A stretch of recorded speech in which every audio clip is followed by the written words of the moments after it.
گفتگو آغاز کرتا ہے کہ میں الیکشنز کے لیے اب آ رہا ہوں. یہ چیز بڑی اٹیچمنٹ کی باعث ہوتی ہے. آج ہمارے ساتھ کیا مسئلہ ہے کہ ہم نے ان انسٹیٹیوشنس کو ویلیو ہی کوئی نہیں دی, ہم نے ایجوکیشن کو کوئی ویلیو ہی نہیں دی. ہم نے اس ایجوکیشنل انسٹیٹیوشنس کے اندر جو لوگ پڑھا رہے ہیں, جو کہ ہماری سر آنکھوں پہ سوسائٹیز کی طرف سے ہونی چاہیے تھی, ان معاشروں کے اندر ایجوکیشنل انسٹیٹیوشن مساجد جیسا درجہ رکھتی ہیں, اس لیے کہ ان کو پتہ ہے کہ ان کی کیا ویلیو ہے. انفارچونیٹلی ہمارے سسٹم کے اندر جب ان کی کوئی ویلیو نہیں ہوگی تو وہاں پہ جو لوگ ہمیں اپوائنٹ کریں گے ان کی بھی ویلیو نہیں ہوگی. سوسائٹی کے اندر ان کا سٹیٹس کے حوالے سے بھی ہم اس کو کچھ بھی نہیں دیکھیں گے. تو مجھے لگتا ہے کہ ہمیں اپنی سوسائٹی کے اندر ٹیچرز کو ویلیو دینے کی ضرورت ہے. اس کے لیے اس کا سٹیٹس بہتر کرنے کی ضرورت ہے, تاکہ پھر جب وہ کسی جگہ پہ ہوگا تو اس کا یہ جو سٹیٹس ہے نا, وہ اس کی پرسنالٹی کے بہت ساری ویلیوز جو اس کے ساتھ اٹیچڈ ہیں وہ ان کی پروٹیکشن کے لیے کام کرے گا کہ میں ویلیویبل اس سوسائٹی کے لیے ہوں ہی ان ویلیو کی وجہ سے جو میری پروفیشن کے ساتھ اٹیچڈ ہیں. تو لہٰذا ایسی صورتحال میں اس کی پروٹیکشن اس کے لیے بڑی پرائم امپورٹنس بن جائے گی. تو مجھے لگتا ہے کہ بینگ این ایجوکیشنسٹ یہ بڑا ضروری میں سمجھتا ہوں کہ اگر اس ملک کے اندر آپ نے علم کی ترقی کرنی ہے, اگر آپ چاہتے ہیں کہ اس ملک کے اندر ایجوکیشن کی ترقی ہو, تو پھر آپ کو بڑا اسپیشل فوکس دینا پڑے گا.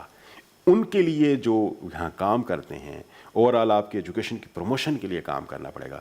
آج میں سر آپ کے ساتھ یہ آپ پچھلے دنوں آپ جانتے ہوں کہ یہ ڈبیٹ ہر اخبار کے اندر تھی کہ آپ کے ہائر ایجوکیشن کا بجٹ کم کر دیا گیا ہے. امیجن کریں کہ ہائر ایجوکیشن کا بجٹ آپ کا 50% سے زیادہ سلیش کر دیا گیا.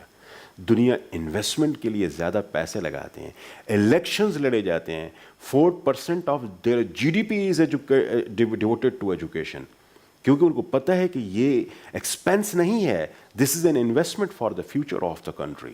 ہم یہاں ایکسپینس کے طور پر لے کے کہ ایجوکیشن کا ایکسپینس کم کر لیں, اور ہم نے وہ 65 بلین کا سا جو بجٹ تھا اس کو 25 بلین پہ لے کے چلے گئے. اچھا ڈاکٹر صاحب, آپ نے کہا نا کہ جی ایجوکیشن کی ترقی کے لیے ایجوکیشن کو فوکس کریں یا اس پہ دھیان کریں. دیکھیں بات یہ ہے کہ آپ اس کو اس طرح بھی کر سکتے ہیں کہ اگر آپ نے ترقی کرنی ہے تو ایجوکیشن کو فوکس کریں. اگر آپ نے اپنے ملک کا, قوم کا اور ان کے معاشی معاشرتی سٹینڈرڈز کو بہتر کرنا ہے تو آپ اپنی ایجوکیشن کو بہتر کریں. میں آپ کو سر 3 قوموں کی یہاں مثال دینا چاہوں گا. آپ یہ دیکھیں کہ چائنا کے بارے میں یہ طے شدہ ایک امر تھا, اور یہ جو چونکہ دنیا میں قوموں کی نفسیاتی اور لڑائیاں ہوتی ہیں اور فزیکل بھی ہوتی ہیں, تو چائنا کے بارے میں یہ کہا تھا کہ یہ افیونی قوم ہے, یہ کبھی ترقی کر ہی نہیں سکتے. تو انہوں نے کس بیس پہ ترقی کی؟ تعلیم کی بنیاد. اب آپ یہ دیکھیں کہ دنیا بھر کی یونیورسٹیز میں چائنیز لوگ بیٹھے ہوئے ہیں, ان کے پروفیسرز ہیں, اور وہ ٹیکنالوجی میں کس لیول پہ ہیں. اس سے جو اور بھی ایڈوانس کچھ ممالک ہیں جن کا ٹیکنالوجی کے حوالے سے سکہ چلتا ہے.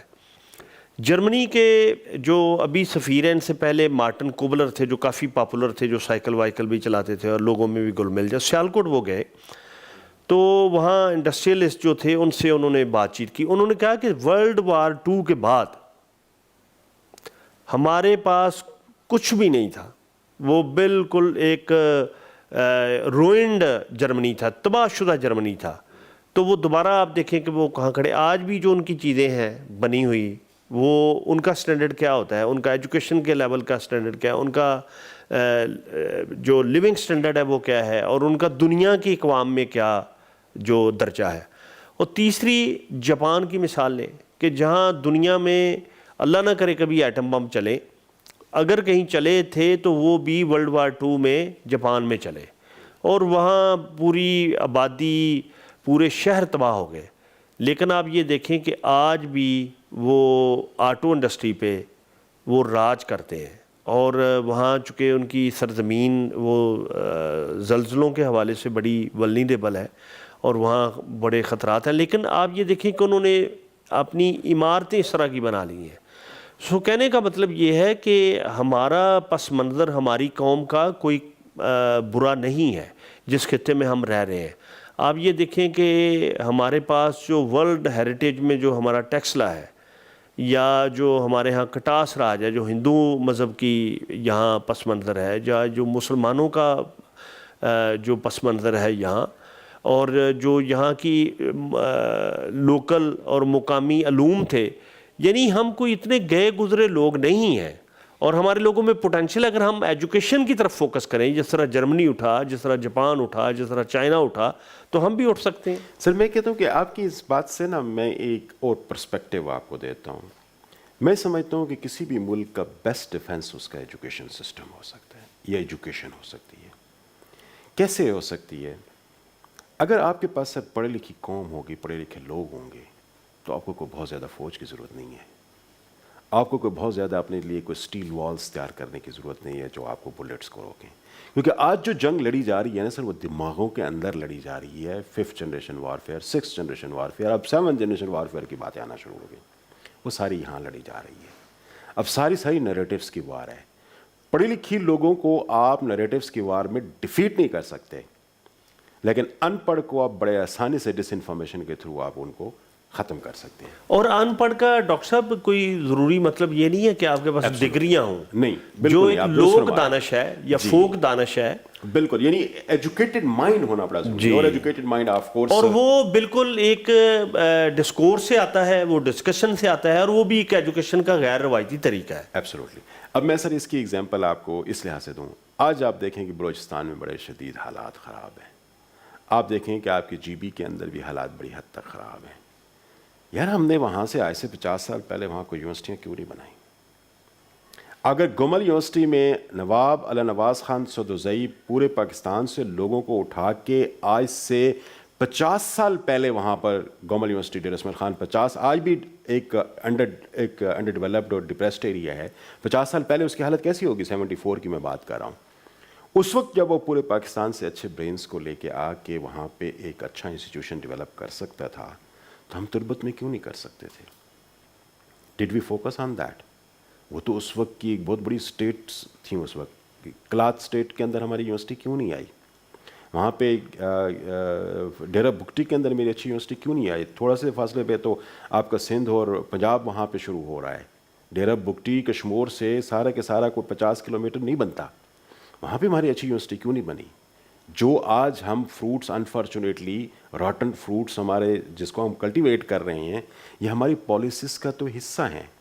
ہم نے ایجوکیشنل انسٹیٹیوشنز جو کہ بہت امپورٹنٹ ڈیفنس لائن کریٹ کر سکتے ہیں آپ کے ملک کے لیے، کیونکہ آج آپ سے کوئی باہر پہ اٹیک کرنے کے لیے نہیں آئے گا، آپ کے اندر ساری فالٹ لائنز اویلیبل ہیں، اور وہ ہم نے کریٹ اس وجہ سے کی ہیں کہ ہم نے اپنی قوم کو ایجوکیٹ نہیں کیا، ہم نے ایجوکیشن کی کوئی لیول بھی انکریز کرنے کی کوشش۔ اور دوسری یہ ڈاکٹر صاحب اپنے پیٹی انٹرسٹ کے لیے اور ان بینیفٹس کے لیے ہم ان کو، یا جس طرح کوئی ان اگر وہ ہمارے لوگوں کا جو شعور کا لیول ہے وہ نہیں ہوگا تو ان کو استعمال کرنا بہت آسان ہوگا کسی بیرونی طاقت کے لیے بھی۔ تو کمپریہنسو سیکیورٹی اسٹریٹجی جسے ایسا کہتے ہیں نا، جو ہر ملک کے اندر ہوتی ہے اور وہ اس پہ بڑا کام کرتے ہیں، تو مجھے لگتا ہے کہ ہماری کمپریہنسو سیکیورٹی اسٹریٹجی کے اندر ایجوکیشن ایک بہت امپورٹنٹ ایلیمنٹ ہے، اس کو آپ کو فوکس کرنے کی ضرورت ہے۔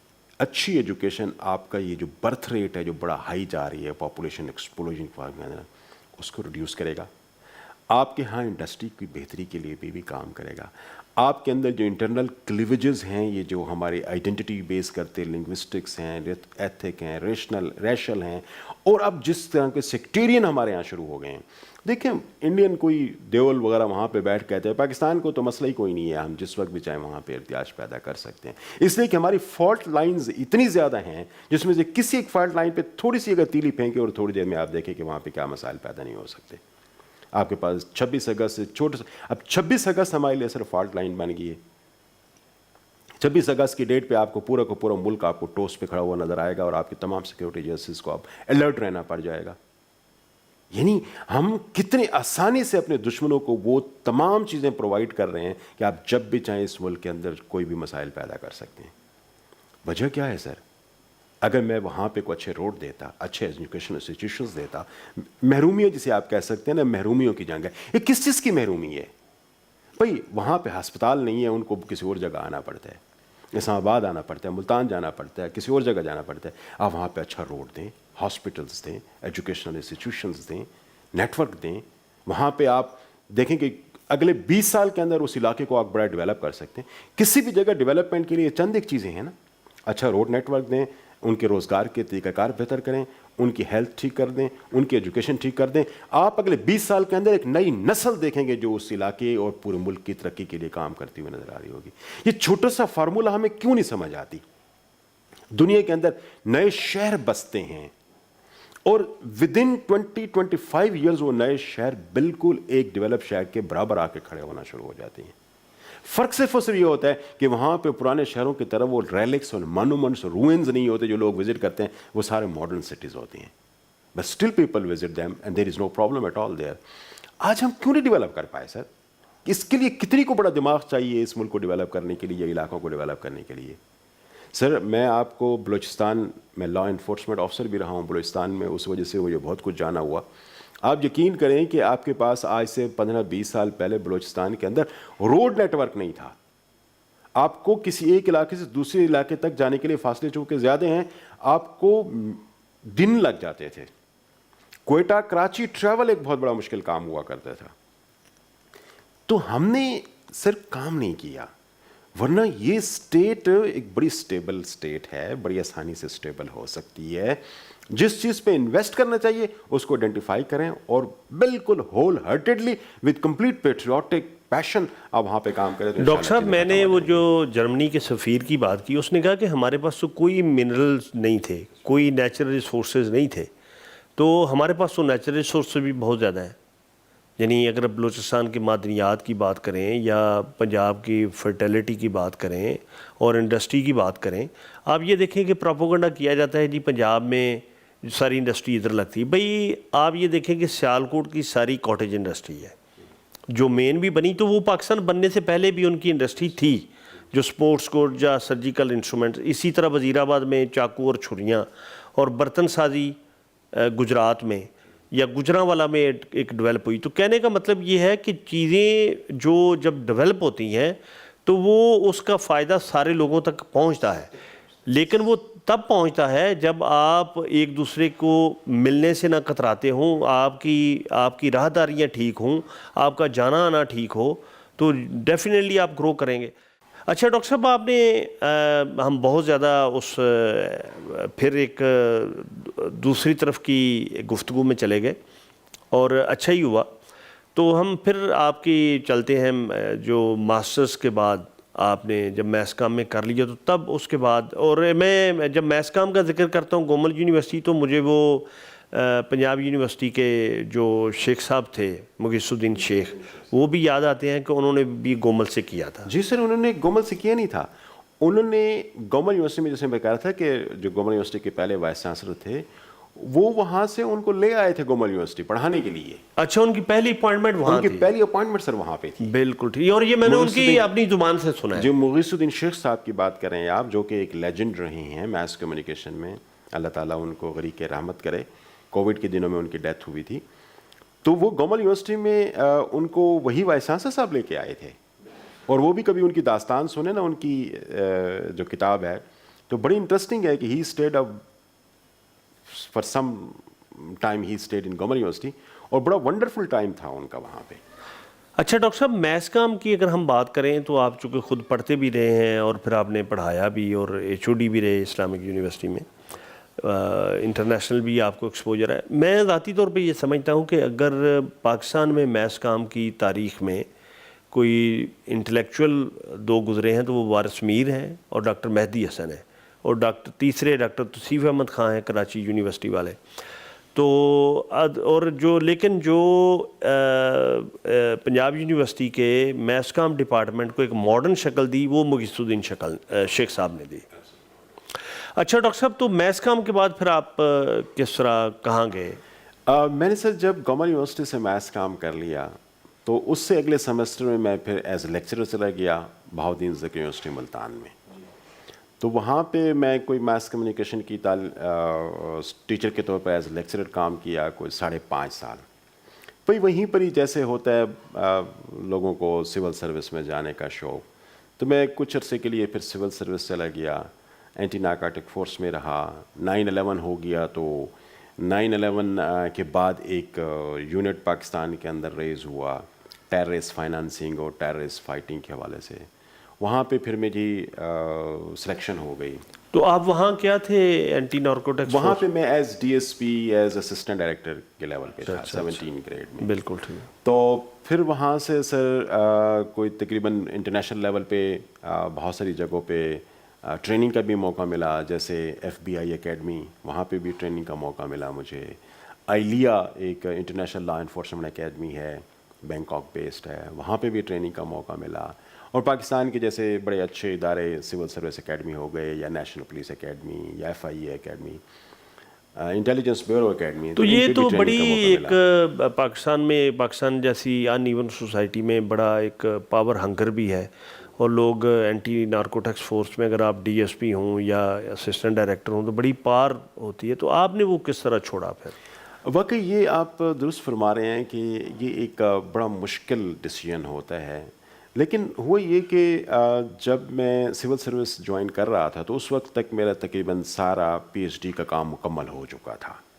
اور جب میں in the last days of national police academy, یہاں جیسے آپ کے یہاں H11 میں ہے، تو یہاں پہ میں انڈر ٹریننگ آفیسر تھا اس وقت. تو میری PhD کا کمپلیٹ ہو چکا تھا سارا ورک، میں نے اپنا تھیسس کمپلیٹ کر لیا تھا، سبمیشن ہو گئی تھی.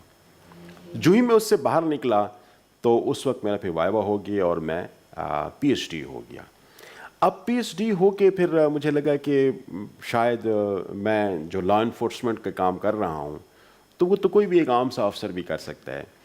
تو مجھے PhD ہونے کے بعد کوئی زیادہ بہتر طریقے سے میں پرفارم کر سکتا ہوں یونیورسٹیز کے اندر. یونیورسٹیاں میرے لیے ایک بڑا خواب سی چیز تھی کہ وہاں پہ as lecturer as assistant professor کام کروں. بڑا اوپن دماغ ہوتا ہے آپ کے پاس، بڑی کھلی انوائرمنٹ ہوتی ہے جہاں پہ آپ کام کر سکتے ہیں، انٹرنیشنل لیول کا ملک کی ترقی کے لیے کام کر سکتے ہیں، تعلیم کی ترقی کے لیے کام کر سکتے ہیں. جبکہ آپ ایک لا انفورسمنٹ کی آفیسر کی صورت میں کسی خاص لمیٹڈ ایریا میں تو کوئی بہتر کام کر سکتے ہیں، but not for the entire country. لیکن ایجوکیشن کی صورت میں جیسے فار انسٹنس آپ دیکھیں کہ میرا میجر ورک اسلاموفوبیا پہ ہے، تو نہ صرف ملک بلکہ مسلم امہ کے لیے بھی مجھے کچھ خدمت کرنے کا موقع ملا. اور میرے خیال کے مطابق میرے جیسے جب IG بھی بن جاتے ہیں تو ان کو شاید اس قسم کا موقع نہیں ملتا کہ وہ اپنے ملک سے آگے نکل کے بھی کوئی بہتر کام کر سکیں. تو that was in fact my feelings, اور اس کے لیے میں پھر دوبارہ ایجوکیشن میں آیا. اچھا، اب ایجوکیشن میں جب میں آیا تو اس میں بھی پھر میرے لیے ایک درمیان میں 2-3 چیزیں اہم تھیں. مجھے ایک اسکالرشپ ملا. پاکستان میں اس وقت کوئی منی لانڈرنگ لا نہیں تھا، تو میں اس وقت کچھ دنوں میں منی لانڈرنگ پہ کام کر رہا تھا. اور جو ایسے فائنینشیل انسٹیٹیوشنز ہیں پاکستان کے اندر جو کہ ٹیررسٹ فائنانسنگ کو ایک طرح سے سپورٹ کرتی تھیں، ٹیررزم کو فیول پرووائڈ کرتی تھیں شیپ آف فائنانسز، تو I was working on them at that time. تو میں نے ایک اسکالرشپ ہنٹ کیا جو کہ آج کل آپ بہت سنتے ہیں، FATF financial action task force. یہ actually APGML Asia Pacific group on money laundering, یہ ایکچولی ایک گروپ تھا جن کا ہی یہ پروجیکٹ ہے FATF. تو انہوں نے مجھے اس حوالے سے ایک PhD اسکالرشپ آفر کیا آسٹریلیا میں، یونیورسٹی آف میلبرن نے، with the help of centre for Asian economies over there, تاکہ میں پاکستان میں منی لانڈرنگ لا کے حوالے سے بھی کام کر سکوں. وہ جب مجھے PhD آفر ہوئی تو میرا اشتیاق بڑھ گیا کہ میں اس لائن پہ جا کے جو پاکستان کے اندر، اچھا مزے کہ میں بتاؤں کہ UNODC میں اس وقت united nation office on drugs and crime, اس کے حوالے سے ایک ہی کوئی بندہ باہر سے آیا ہوا تھا. وہ گورا تھا جو منی لانڈرنگ لاس پہ گورنمنٹ آف پاکستان کوئی ایک طرح سے ایڈوائزز پیش کرتا تھا، اور ہمارے پاس کوئی ایکسپرٹس نہیں تھے. تو that made me to think about that کہ میں اس پہ جاؤں. لیکن انفارچونیٹلی مجھے اس کے اسکالرشپ لینے کے باوجود بھی گورنمنٹ آف پاکستان کی طرف سے چھٹی نہیں ملی. اچھا، مجھے چھٹی نہیں ملی کہ آپ جا سکیں اور اس کام کو آپ پرسو کر سکیں اور واپس آ کے پاکستان کے لیے آپ کام کر سکیں. تو that actually also created a kind of disheart. تو پھر آپ آسٹریلیا نہیں گئے؟ نہیں، پھر میں آسٹریلیا نہیں گیا، اسکالرشپ ضائع ہو گیا میرا. اور پھر اس کے بعد میں نے فیصلہ یہ بھی کر لیا کہ اب مجھے واقعی یونیورسٹیز کی طرف جانا چاہیے. پھر میں نے یونیورسٹی جوائن کی پاکستان میں ریزائن کرنے. ڈاکٹر صاحب، یہ اینٹی نارکوٹکس فورس میں کیسا آپ کا ایکسپیرینس رہا؟ ونڈرفل. ایکچولی میں نے اینٹی نارکوٹک فورس کی بجائے ایک ادارہ تھا SIC، اسپیشل انویسٹیگیشن سیل. 9/11 کے بعد وہاں پہ بڑا زیادہ کام ہوا، تو یعنی جس میں ہم مختلف لیولز پہ کام کرتے تھے. تو اسپیشل انویسٹیگیشن فورس میں مجھے کام کرنے کا موقع ملا جو کہ امریکن فورسز کے ساتھ جو پاکستان میں یہاں تھیں ان کے ساتھ امبیڈڈ ہو کے ہم کام کرتے تھے.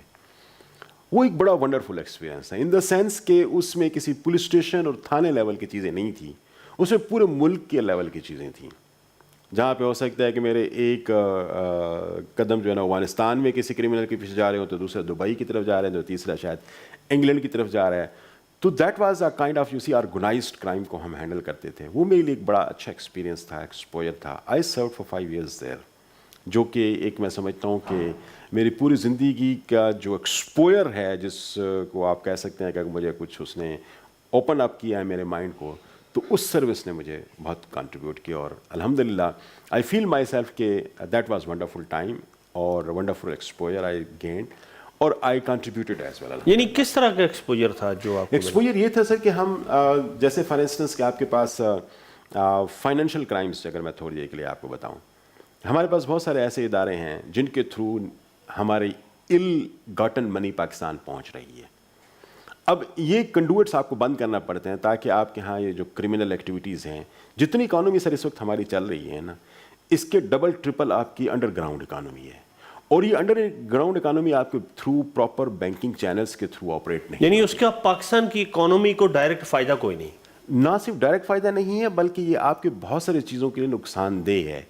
کمپٹیشن فار ایگزامپل, ایک بندے کے پاس پیسہ حرام کا کمایا ہوا ہے اور جس کو کوئی حساب نہیں ہے, اور ایک آپ کا ہے جس نے کوئی پراپر طریقے سے کمایا ہوا ہے, تو آپ اس کے ساتھ کسی چیز کو خریدنے کے لیے جائیں اور وہ جو ال گاٹن منی والا خریدنے کے لیے جائے تو آپ ایک دوسرے کے ساتھ کمپیٹ کر سکتے ہیں؟ Of course not. پھر یہ چیز آپ کے ہر ادارے کے اندر, چاہے وہ انڈسٹری ہے, چاہے وہ میڈیا ہے, چاہے وہ پراپرٹی ہے, لوگوں نے بڑے بڑے ملٹی ملین پراپرٹیز بنائیں, ڈالرز کی فارم کے اندر پراپرٹیز بنائیں, اور اس کو کیپ کرنا, اس کو واچ کرنا, ان کنڈویٹس کو جس کے تھرو یہ پیسہ آ رہا ہے ان کو بند کرنا, یہ میں سمجھتا ہوں کہ بہت. اور اس میں I would not like to name, لیکن پاکستان کے چند ایک ادارے ایسے کاموں میں انوالو تھے, we worked against them, we close them down, جس کی وجہ سے ایک بہت بڑا جسے آپ کہہ سکتے ہیں جو سورس جس کے تھرو پیسہ پاکستان کے اندر آ رہا تھا وہ بڑی حد تک کم ہوا ریڈیوس کرنے میں. تو آپ وہ پیسہ اسپین سے آ رہا ہے, انگلینڈ سے آ رہا ہے, دبئی سے آ رہا ہے, دنیا کے مختلف ممالک سے آ رہا ہے, اور وہ سارا کا سارا پیسہ ایسا ہے کہ جو یہاں سے غلط چیز جا رہی ہے. فار انسٹنس میں اگر آپ کو ایگزامپل اس وقت, اب میرے پاس فریش ڈیٹا نہیں ہے, ہم اس کو اس لحاظ سے دیکھیں کہ 1 کلو ہیروین اچھی کوالٹی کی پاکستان کے اندر اگر وہ کوئی بندہ صرف اسے 5 لاکھ روپے پہ یا 4 لاکھ روپے پہ دے رہا ہے, تو اس کی پرائس آپ حیران ہوں گے کہ وہ امریکہ کے اندر جا کے 1 کروڑ بنتی تھی سر. 1 کروڑ روپے پاکستانی 4 یا 5 لاکھ روپے والے پر کے جی والی بنتی تھی. اب جب وہ پاکستان کے اندر وہ پیسہ تو ڈیفینیٹلی آتا تھا, اب وہ کیسے آئے گا کیونکہ وہ تو ال گاٹن منی ہے, آئے گا کیسے؟ اس طریقے سے یو کے میں یا ان جگہوں پہ جب یہ چیز پہنچتی تھی تو وہ پیسہ تو پاکستان میں آتا تھا. پھر اس کے علاوہ آپ کے پاس بہت ساری ایسی چیزیں ہیں اس کے علاوہ جو وہاں باہر ممالک جاتی ہیں اور ان کا پیسہ کوئی اس قسم کے انڈر گراؤنڈ چینلز کے تھرو پہنچ رہا ہوتا ہے. تو it has to be stopped تاکہ مارکیٹ کے اندر ہر چیز اکاؤنٹ فال ہو رہی ہو, ہر پیسہ اکاؤنٹ فال ہو رہا ہے, تھرو پراپر چینلز آ رہا ہو. تو ہم نے ان جو الیگل چینلز تھے ان کو ہم واچ رکھتے, ان کو کلوز کرنے کی کوشش کرتے, جو کہ میں سمجھتا ہوں کہ بہت اچھی کنٹریبیوشن بن سکتی ہے as a law enforcement officer. اچھا ڈاکٹر صاحب, جو پہلی آپ کی کتاب تھی وہ تو میں نے دیکھی اور آپ نے مجھے بہت سال پہلے دی, جب بلکہ ہم نے باہمی طور پہ کتابوں کا تبادلہ کیا تھا ایک افطاری پہ, تو وہ تو آپ کا تھیسس جو تھا آپ نے اسی کتاب کی شکل میں تھوڑا ترمیم و اضافے کے ساتھ, وہ تھا جو میڈیا اور پالیٹکس. تو جو آپ کی یہ اسلاموفوبیا پہ کتاب ہے, یہ میں سمجھتا ہوں کہ بڑا امپورٹنٹ آپ کا کام ہے. اس کا خیال آپ کو کیسے آ رہا ہے اور اس کا فیڈ بیک کیسا رہا ہے؟ اچھا سر, میں جب دوبارہ سے ایجوکیشن میں آیا تو مجھے پوسٹ ڈاک کے لیے جانا تھا. پوسٹ ڈاکٹرل اسٹڈیز کے لیے میں اس وقت جا رہا تھا یونیورسٹی آف سرے کے لیے. تو ایک امریکن پروفیسر تھی خاتون, میں نے اس سے بات کی کہ مجھے کس ایریے پہ کام کرنا چاہیے. تو I had some of the areas of mass communication. اس وقت ہماری ڈسکشن میں یہ بات آئی کہ جو mediated construction of Islamophobia in the western society ہے, جو میڈیا کنسٹرکٹ کرتا ہے اسلاموفوبک فیلنگس, اس پہ کام کرنے کی ضرورت ہے, اور مسلم ورڈ سے اس میں کنٹریبیوشن کوئی نہیں ہے. اور دس از اے کائنڈ آف این ایتھما, ایک بہت بڑا کرس بننے جا رہی ہے سوسائٹی کے اندر. میں 2008 کی بات کر رہا ہوں سر, آج سے کوئی ایک طرح سے آپ کہہ سکتے ہیں 15-16 سال پہلے کی بات کر رہا ہوں.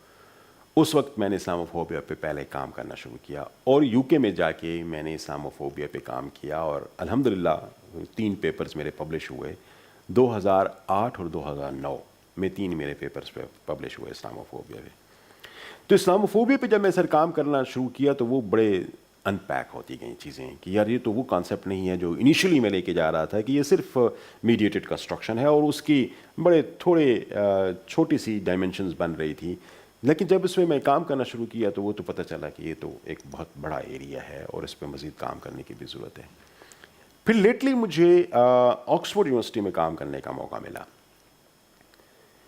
Before Covid. تو وہاں پہ جا کے پروفیسرس کے ساتھ میٹنگز اور جو لائبریری میں جو چیزیں تھیں ان کو جب میں نے دیکھا تو مجھے لگا کہ اس کے بڑے اور ڈائمینشنز ہیں جس کو ایکسپلیکیٹ کرنے کی ضرورت ہے. تب جا کے میں نے آئی تھاٹ اباؤٹ اٹ کہ I should not work only on paper, ایک ریسرچ پبلیکیشنس کی صورت میں نہیں ہے, بلکہ اس پہ تو کوئی بک لکھنے کی ضرورت ہے تاکہ وہ ایک کامن ریڈر کے پاس کانسیپٹ تو سامنے آ سکے, کانسیپٹ تو سامنے آ سکے. اس وقت سر میں نے پھر اس پہ ایز اے بک فارم میں اس پہ کام شروع کیا, اور الحمدللہ پھر ایک انٹرنیشنل لیول پہ بڑے پبلشر نے اس کو پبلش بھی کیا. آج اس کی سر جو نہ صرف پبلیکیشن بلکہ اس کی جو رائلٹی ہے وہ بھی اچھی فارم کے اندر الحمدللہ میرے پاس پہنچ رہی ہے. اور پھر دوسری جو امپورٹنٹ بات ہے سر اس میں کہ وہ بڑی سائٹ کی جا رہی ہے, اچھی جگہوں پہ اچھے لٹریچر میں وہ سائٹ کی جا رہی ہے, ویب پہ اویلیبل ہے, مختلف ریسرچ پیپرز کے اندر وہ تھاٹس جو میں نے جنریٹ کی تھی وہ بھی استعمال ہو رہی ہیں. لیکن یہ یہاں پہ کام ختم نہیں ہوا ہمارا. اب اس کی اور نیکسٹ فیز میں ہم چلے گئے. اب ہم نیو اسلاموفوبیا کا ایک نیا کانسیپٹ ہم نے قائم کیا ہے, اور نیو اسلاموفوبیا پہ اس وقت میرے 3 پیپرز آ چکے ہیں, and now I am writing a book on that as well, جہاں پہ ہم اسلاموفوبیا کی جو نئی ڈائمینشنز ہے جس کو ہم نیو اسلاموفوبیا کہہ رہے ہیں کہ وہ ایک ایسی چیز نہیں تھی کہ جو نیگیٹو سینٹیمنٹس تھے لوگوں کے دماغ کے اندر اسلام اور مسلمس کے حوالے سے, بلکہ اب ہم اس کو سوشل آرڈر کی صورت میں ہم دیکھنے کی کوشش. بالکل صحیح. تو کسی بھی سوسائٹی کے اندر جو سوشل آرڈر ہے جی وہ اسلاموفوبک بن رہا ہے. انفارچونیٹلی سوشل ہے, پولیٹیکل ہے, کلچرل ہے, اور اس میں ادارے اور لوگ چاہے وہ مسلمانوں کے ساتھ کانٹیکٹ میں ہیں یا نہیں ہیں, they are also working under the influence of Islamophobic feelings. تو اب ایک نیکسٹ فیز پہ ہم چلے گئے ہیں اسلاموفوبیا کے حوالے سے, اور ہم ایک نئی لیول پہ جسے آپ کہہ سکتے ہیں اس میں ریسرچ میں پہنچے ہوئے ہیں. انشاءاللہ اگلے کچھ عرصے میں اس حوالے سے بھی ہماری ایک بک آئے گی جو نیو اسلاموفوبیا پہ بات کرتی ہے. بالکل صحیح. تو ڈاکٹر صاحب آپ یعنی جو میں نے شروع میں ہی اندازہ لگایا کہ آپ کی عمر تو اتنی کوئی زیادہ نہیں, لیکن آپ نے بزرگوں والا حدود ضربہ بنایا ہوا ہے. Thank you very much. اصل میں یہ جو بال تو ہمارے آپ کہہ سکتے ہیں کہ جیسے ہوتا ہے فیملی میں, اگر آپ کے ہاں پرابلم ہے یہ بال کا تو آپ کے بھی ڈیفینیٹلی نہیں ہوں گے. پھر یہ جو سفیدی جسے آپ کہہ سکتے ہیں, میں اس میں آرٹیفیشل ایکچولی ہونا نہیں چاہ رہا. نہیں, یہ جچ رہا ہے. میں ویسے یہ کہہ رہا ہوں, میں ایک یعنی پازیٹیو سینس میں کہہ رہا ہوں کہ یہ اچھا ایک جو بندہ, میں تو ہمیشہ اپنی ذاتی زندگی میں بڑا ہی ہونا چاہتا ہوں, چھوٹا نہیں ہونا چاہتا. کہ آپ بڑے ہی ہوں تو اچھا ہے عمر کے اعتبار سے, مطلب آپ اچھے لگتے ہیں. تو ڈاکٹر صاحب موسیقی سنتے ہیں؟ اب موسیقی غزلوں کی حد تک, یا پھر جیسے عام طور پر کوئی نئے گانے اگر آ جاتے ہیں تو ان کو شوق ہے میرا, لیکن وہ زیادہ تر آج کل مصروفیت کی وجہ سے ڈرائیونگ کے دوران ہی ہو جاتا ہے. بالکل صحیح. عام طور پر ایسے گھر میں کوئی میوزک سننے کا کم ہی موقع ملتا ہے. ہاں البتہ ڈرائیونگ کر رہا ہوں تو اس وقت جو میرے پاس اپنی ڈپازٹری ہے جس کو میں مختلف ٹائمز کے اندر جمع کرتا رہتا ہوں, وہ بھی مجھے موقع ملتا ہے. لیکن اس کے ساتھ آئی ایم سوری اگر آپ اپنے سوال کھول گئے, اس کے ساتھ موسیقی کے ساتھ جو چیز اور ہے نا وہ ہے پوئٹری. یہ میرا البتہ ایک ایریا آف انٹرسٹ ہے, اور پوئٹری میں نہ صرف انٹرسٹ لیتا ہوں بلکہ بعض اوقات کوشش کر کے کوئی غزل ایک دو لکھ بھی لیتا ہوں. بالکل صحیح. تو کس قسم کی کتابیں پڑھتے ہیں؟ کتابیں تو موسٹلی آج کل جن چیزوں پہ میرا فوکس ہے وہ جنرل انٹرسٹ کی ہیں. پاکستان کے حوالے سے انٹرنیشنل بکس میرا فوکس رہتی ہیں, آپ کوئی بھی میرا خیال ہے نئی کتاب جو پاکستان پہ کہیں باہر سے لکھی گئی ہو تو شاید میری نظروں سے نہ گزری ہو. Book reading is one of my passion you can say. لیکن ایک انٹرسٹنگ بات میں آپ کو اور بتاؤں کہ میرے پاس ایک وقت میں 2 یا 3 کتابیں انڈر اسٹڈی ہوتی ہیں کہ تاکہ میں اگر ایک سے بور ہوں تو فوراً کسی دوسری کی طرف شفٹ کر جاؤں. ایک تو میرے پاس اسلاموفوبیا ریلیٹڈ لٹریچر ہے, یہ بے تحاشا ہوتا ہے جو اس وقت چاہے وہ ریسرچ جرنلس کی فارم کے اندر ہے یا بکس کی فارم کے اندر ہے کہ میں اس کو پڑھتا رہوں. یہ ایک کانسٹنٹ انڈر اسٹڈی رہنے والی میری چیزیں ہیں اور میں اسکین کرتا رہتا ہوں. دوسری فار انسٹنس آج کل میرے پاس, میں اگر آپ کو بتاؤں کہ کون سے بکس ہیں, 2 بکس اس وقت رائٹ ناؤ انڈر اسٹڈی ہیں. ایک نو ایگزٹ فرام پاکستان ڈینیل موقع کی, اور اس کے علاوہ شجاع نواز کی کتاب کراس سورڈز, جو دونوں ایک تو خیر چھوٹی ہے لیکن جو کراس سورڈز ہے وہ اچھی خاصی موٹی بک ہے جس پہ مجھے لگتا ہے کہ مجھے مہینہ ایک لگ جائے گا. تو یہ 2 بکس ایک وقت میں رائٹ ناؤ انڈر اسٹڈی ہیں. اور اس کے ساتھ ساتھ میس کمیونیکیشن کے جہاں بھی کوئی لیکچر ہوتا ہے تو اس کے نیڈ بیسڈ جسے آپ کہہ سکتے ہیں وہ چیزیں ساتھ چل رہی ہوتی ہیں. ڈاکٹر صاحب زندگی میں محبت بھی کی ہے؟ ہاں, کام سے محبت کی ہے. پھر سب سے بڑی بات یہ کہ مجھے لگتا ہے کہ میں نے اپنے ملک سے بہت محبت کی ہے, اور یہاں پہ آپ کہہ سکتے ہیں کہ جب بھی اس ملک کے حوالے سے کوئی چھوٹی سی چیز, اس لیے کہ میں شاید اس کو اپنے آپ کو اس طرح سے لیتا ہوں کہ میرے پاس باہر ورک کرنے کے لیے بڑی اپرچونیٹیز رہی ہیں. میں جب 2008 میں یو کے میں تھا اور یہاں پہ میریٹ بلاسٹ ہوا تھا تو میرا سپروائزر اس وقت ڈپٹی وائس چانسلر تھا یونیورسٹی آف سرے کا. He did not allow me to go back Pakistan. I was teaching there as well. He wanted me to continue teaching here and call my family there as well. تو میں نے کہا نہیں, میں اپنے ملک واپس جاؤں گا. سملرلی مجھے بہت سارے اور ممالک جیسے سعودی عربیہ ہو گیا یا ملیشیا یا عمان, یہاں پہ بھی مجھے پڑھانے کا اور کام کرنے کا موقع ملا, اور بڑے اچھے لیول پہ کام کرنے کا موقع ملا یونیورسٹیوں میں. تو لیکن کبھی بھی یہ نہیں رہا کہ میں اپنے ملک کو چھوڑ کے جاؤں. تو میں سمجھتا ہوں کہ جو میری اپنے ملک سے, اپنے زمین سے جو محبت ہے نا, وہ شاید آپ اس طرح سے لیں کہ جب بھی میرے ملک میں کوئی مشکل صورتحال پیش آتی ہے تو میں تو اکیلے میں روتا بھی ہوں, تو مجھے رونا بھی آتا ہے. یہ صرف افسوس کرنا نہیں بلکہ رونا بھی آتا ہے. تو میرے خیال کے مطابق اگر یہ کہیں کہ کسی نے وہ شعر کہا تھا کہ میرا ملک میری زمین میرا آخری حوالہ ہے, تو یہ آخری حوالہ مینس کہ شاید وہ محبت کی ایکسٹریم ہے. تو محبت کے حوالے سے اگر آپ کسی ہیومن بینگ سے اوپر اٹھا کے اگر دیکھیں تو شاید میرے ملک ایک ایسی چیز ہے جس سے میری بے تحاشا محبت ہے. ڈاکٹر صاحب بہت شکریہ, بہت اچھا لگا آپ سے بات کر کے. اور میرے خیال میں جس مرتبے اور رتبے پہ آپ ہیں, میرے خیال میں وہ اس میں اسی طرح کی محبت کی ضرورت ہوتی ہے جس کی آپ ذکر کر رہے ہیں. تو وہ ہر چیز جو ہے وہ اپنی عمر کے اعتبار سے اچھی لگتی ہے. تو بہت اچھا لگا آپ سے گفتگو کر کے. تو انشاءاللہ اگلی کسی نشست میں پھر دوبارہ گفتگو کریں گے. بہت شکریہ. آپ کا بھی بہت شکریہ. Thank you.